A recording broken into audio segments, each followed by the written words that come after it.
اکرم صلی اللہ علیہ وسلم کے صحابہ کو مارا گیا، حضرت ابو بکر صدیق رضی اللہ تعالیٰ عنہ کو وہاں بہت مارا گیا.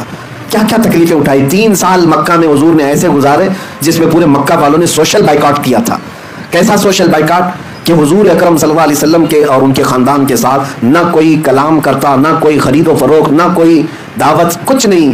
کھانے کی ایک چیز بھی حضور کے گھر تک آنے نہیں دیا جاتا تھا. میں جائیں تو جگہ جگہ عبادات ہیں، ریاضات ہیں، جگہیں تو سب عبادت کی ہیں، لیکن اگر سچا عاشق ہو تو اپنے نبی کی خوشبوئیں وہاں ڈھونڈتا رہتا ہے. خانہ کعبہ صرف 4 کونے والی ایک عمارت کا نام نہیں ہے، اس کی عظمت بتاتی ہے کہ اس کو آلائشوں سے پاک کرنے والا میرا مصطفیٰ ہے. نبی کریم صلی اللہ تعالیٰ علیہ وسلم کی ذات کریمہ ہے. آپ کو یہ بھی میں بتاؤں، خانہ کعبہ کے پاس طواف کرنے کے بھی جو انداز ہیں وہ بھی آج ایک الگ انداز رکھتے ہیں. آپ تو دور بیٹھے ہوئے گھومتے ہوئے لوگوں کو دیکھتے ہوں گے، نہیں اس کے مکمل آداب ہیں، اس کے طریقے ہیں. خانہ کعبہ کے 7 چکر طواف کرنے ہوتے ہیں. حجر اسود جہاں لگا ہوا ہے وہاں سے طواف شروع ہوتا ہے اور پھر گھومتے ہوئے واپس وہیں آتے ہیں. اب انداز کیا ہونا چاہیے، طواف کا انداز کیا ہے میرے عزیزو؟ ہے تو اللہ کی عبادت، لیکن وہاں طریقے میرے مصطفیٰ کے نظر آتے ہیں. فرمایا گیا حاجی کو احرام پہنے، احرام پہننے کے بعد جب طواف شروع کرے گا 7 چکر میں سے پہلے 3 چکر وہ رمل کرے گا. رمل کا مطلب کیا ہے؟ سینہ تان کر اکڑ کر چلے گا. پوری زندگی بھر اکڑ کر کے چلنا حرام ہے. قرآن پاک میں اللہ نے فرمایا وَلَا تَمْشِ فِي الْأَرْضِ مَرْحًا، زمین پر اکڑ کر مت چلو، اس لیے کہ نہ تم زمین کو پھاڑ سکتے ہو نہ پہاڑوں تک پہنچ سکتے ہو. اور جو اکڑ کر کے چلتا ہے، غرور اور گھمنڈ اور تکبر کرتا ہے، اس کے لیے اذیت ناک سزائیں. قیامت کے دن ان کی حیثیت چونٹیوں کی طرح بنائی جائے گی جو اکڑتے تھے زمین پر، اور انہیں لوگوں کے پیروں سے روندایا جائے گا. لیکن ایک مقام ایسا ہے جہاں حکم دیا جا رہا ہے اکڑ کے چلو، سینہ تان کر کے چلو. ہم جاتے ہیں، موقع تو نہیں ملتا، بھیڑ بھاڑ ہوتی ہے، لیکن موقع ملتا ہے تو سینہ تان کر. اور وہ انداز کیسا ہے؟ وہ انداز پہلوانوں کا انداز ہوتا ہے، پہلوانوں کا انداز. باقی دوسری جگہوں پر پہلوانی دکھانے کے لیے بھی تمہیں اکڑنے کی اجازت نہیں، لیکن وہاں پر حکم ہے کہ سینہ تان کر کے چلو، رمل کرو. یہ اس کا پس منظر کیا ہے، اس کا بیک گراؤنڈ کیا ہے میرے عزیزو؟ خانہ کعبہ کے پاس طواف تو پہلے نارمل ہی ہوتا تھا، لیکن آپ کو میں بتاؤں رسول پاک صلی اللہ تعالیٰ علیہ وسلم کے ساتھ جو اذیتیں مکہ والوں نے کی ہیں، جو تکلیفیں مشقتیں مکہ والوں نے حضور کی ذات پر ڈالی ہیں، شاید ہی تاریخ میں آپ کو ایسا نہ ملے. حضور جس وطن میں پیدا ہوئے اس وطن کی زمین حضور کے لیے تنگ کر دی گئی تھی. حرم کعبہ میں حضور عبادت کرنے کے لیے آتے تو ان کے ساتھ بہت زیادتیاں کی جاتی، کئی مرتبہ ہاتھ اٹھائے گئے. حضور اکرم صلی اللہ علیہ وسلم کے صحابہ کو مارا گیا، حضرت ابو بکر صدیق رضی اللہ تعالیٰ عنہ کو وہاں بہت مارا گیا. کیا کیا تکلیفیں اٹھائی. 3 سال مکہ میں حضور نے ایسے گزارے جس میں پورے مکہ والوں نے سوشل بائیکاٹ کیا تھا. کیسا سوشل بائیکاٹ کہ حضور اکرم صلی اللہ علیہ وسلم کے اور ان کے خاندان کے ساتھ نہ کوئی کلام کرتا، نہ کوئی خرید و فروخت، نہ کوئی دعوت، کچھ نہیں. کھانے کی ایک چیز بھی حضور کے گھر تک آنے نہیں دیا جاتا تھا. ان 3 سالوں میں رسول پاک صلی اللہ علیہ وسلم نے درختوں کے پتے کھائے اور چمڑے ابال کر کے کھائے. شاہ ابی طالب، یہ مشہور ہے سیرت میں، نبی پاک صلی اللہ علیہ وسلم کے ساتھ ایسی ایسی ظلم و ستم کی کہانیاں ان مکہ والوں نے لکھی. لیکن ایک وقت وہ بھی آیا جب اللہ کا حکم ہوا کہ میرے محبوب آپ ہجرت کر کے مدینے چلے جائیں. مدینے گئے. میرے آقا صلی اللہ علیہ وسلم جب مدینے گئے تو ان ظالموں اور کافروں نے کیا حضور کو وہاں بھی چھوڑ دیا تھا؟ نہیں، بلکہ یہاں سے جتھے لے کر کے جاتے، صحابہ کے باغیچوں پر حملے کرتے. مدینے میں اگر کوئی تنہا ملتا باہر مدینے والا اس کو مار پیٹ کرتے. انہی تکلیفوں کی وجہ سے جنگ بدر بھی ہوئی، جنگ احد بھی ہوئی، جنگ خندق بھی ہوئی. مکہ اور مدینے والوں کے بیچ میں یہ سب جنگیں ہوئی ہیں. حضور 450 کلومیٹر دور جا چکے تھے مکہ سے، لیکن پھر بھی مکہ والے سکون سے نہیں بیٹھ رہے تھے کہ ہم لڑیں گے ان سے. لیکن ایک بات یاد رکھنا، ظلم کی ڈور لمبی نہیں ہوتی، ظلم کی ڈور لمبی نہیں ہوتی، بہت جلدی اسے کھینچ لیا جاتا ہے. ظالموں کی تاریخ آپ اٹھا کر کے دیکھ لیں، ایک وقت آتا ہے جب وہ اپنے ہی گھر میں ایسے قید ہو جاتے ہیں کہ ان کا کوئی پرسان حال نہیں ہوتا. آج بھی جو ظلم ہو رہا ہے، مجھے امید یہی ہے انشاءاللہ وہ وقت قریب ہے جب رب تبارک و تعالیٰ اپنی رسی کھینچے گا تو یہ اپنے ہی گھر میں بے آب و دانہ اور بغیر کسی پرسان حال کے دم توڑنے پر مجبور ہو جائیں گے. آپ انتظار کریں. ہاں، جب بھی اہل حق کے ساتھ ظلم بڑھتا ہے تو زیادہ نہیں، تھوڑے دنوں تک یہ ظالموں کو اللہ ڈھیل دیتا ہے، اور یہ ہماری آزمائش بھی ہوتی ہے.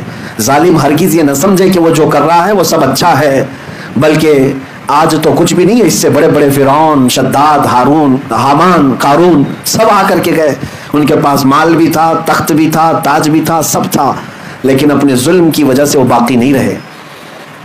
میرے عزیزوں، 6 سال گزرے ہجرت کے، 6 سال حضور پاک صلی اللہ تعالیٰ علیہ وسلم 6 سال کے بعد مکہ مکرمہ واپس تشریف لائے 10,000 صحابہ کے ساتھ۔ نہ کوئی جنگ، نہ کوئی جدال، نہ کوئی قتل و قتال۔ حضور پاک صلی اللہ تعالیٰ علیہ وسلم کے ساتھ 10,000 صحابہ تھے، مکہ فتح ہو چکا تھا۔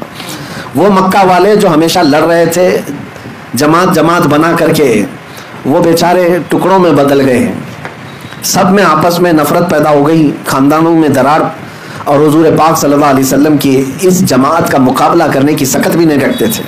مکہ فتح ہوا، وہ صحابہ جو مکہ میں مارے گئے تھے، پیٹے گئے تھے، ان کا مال، ان کی جائیدادیں ہڑپی گئی تھی، وہ سب صحابہ واپس آئے ہیں۔ سوچیں آپ، تصور میں جائیں، جن صحابہ کو گھر بار سب چھوڑ کر کے مدینے جانا پڑا تھا، آج 6 سال کے بعد جب وہ واپس آئے، ان کے ساتھ کتنی خوشیاں تھی جانتے ہیں؟ ایک تو اپنا وطن، ایک تو اپنا آبائی گھر مل رہا ہے، اپنی وہی پہچانی ہوئی زمین، اس پر پلس یہ ہے کہ خانہ کعبہ آج کھلا ہوا مل رہا ہے، جہاں پر آنے پہ ان پر پابندی تھی آج ان کے ہاتھوں میں ہے، اذان یہ دے سکتے ہیں، نماز یہ پڑھ سکتے ہیں۔ کتنی خوشیوں کا وقت ہوگا۔ یہ وہ وقت تھا فتح مکہ کا، جب رسول کریم صلی اللہ علیہ وسلم کے یہ صحابہ 10,000 کی تعداد میں تھے، خانہ کعبہ کے اندر داخل ہوئے ہیں۔ صحابہ کی کیفیت ہی الگ تھی، وہ وجد میں تھے، کوئی دیواریں چومتا، کوئی مٹی اٹھا کر چومتا تھا کہ مجھے اللہ تعالیٰ نے میری نعمت واپس عطا کی۔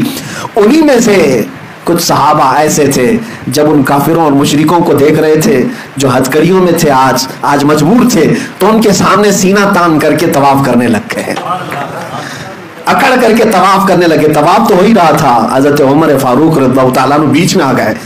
اس صحابی کے، حضرت سعد اور ایک صحابی تھے، کہا کہ یہ کس انداز سے چل رہے ہو تم؟ حضرت عمر آ کر روکنے لگے، یہ کس انداز سے آج تم چل رہے ہو؟ یہ طواف کا طریقہ ہے۔ تو حضرت عمر جب روکنے لگے، میرے مصطفیٰ کریم صلی اللہ علیہ وسلم نے پیچھے سے پکارا اور کہا، عمر چھوڑ دو، اس کی ادا کو اللہ بھی پسند کر رہا ہے۔ اللہ کو یہ پسند ہے کہ اس کے دشمنوں کے سامنے سینہ تان کر کھڑے رہیں، اللہ کو یہ پسند ہے۔ اللہ تعالی ہمیں ہمیشہ دشمنوں کے سامنے اسی طرح سے زندہ رکھے۔ میرے عزیزو، اپنوں کے لیے ہم سینہ تان کر نہیں کھڑے ہوں گے، اپنوں کے لیے کبھی اکڑ و غرور نہ ہو، لیکن اللہ سے دعا یہی کریں کہ اس کے دشمنوں اور اس کے حبیب کے دشمنوں کے سامنے ہمیشہ ہمارا سینہ چوڑا رہے، ہمیشہ ہم سینہ تان کر کے کھڑے رہیں۔ میرے عزیزو، طواف میں جب رمل کرتے ہیں 3 چکر، تب ہمیں یہ بات یاد آتی ہے کہ سب کچھ ختم نہیں ہوا۔ طواف کرنے والے حاجی کو بھی ہر بار طواف کرنے کے بعد اللہ تعالیٰ یہ درس دینا چاہتا ہے، یا اللہ تعالیٰ یہ درس دے رہا ہے کہ اے حاجی دیکھ، آج یہاں تیرے کوئی دشمن نہیں ہے جو تو سینہ تان کر چل رہا ہے۔ مکہ میں کون دشمن ہے تمہارے؟ وہاں پر طواف کے دوران کون دشمن تمہیں دیکھ رہا ہے؟ کوئی نہیں ہے، لیکن تجھے یہ درس دیا جا رہا ہے، بننا ہے اس طرح چل کر کے تو غلام مصطفیٰ بن جیسے صحابہ تھے۔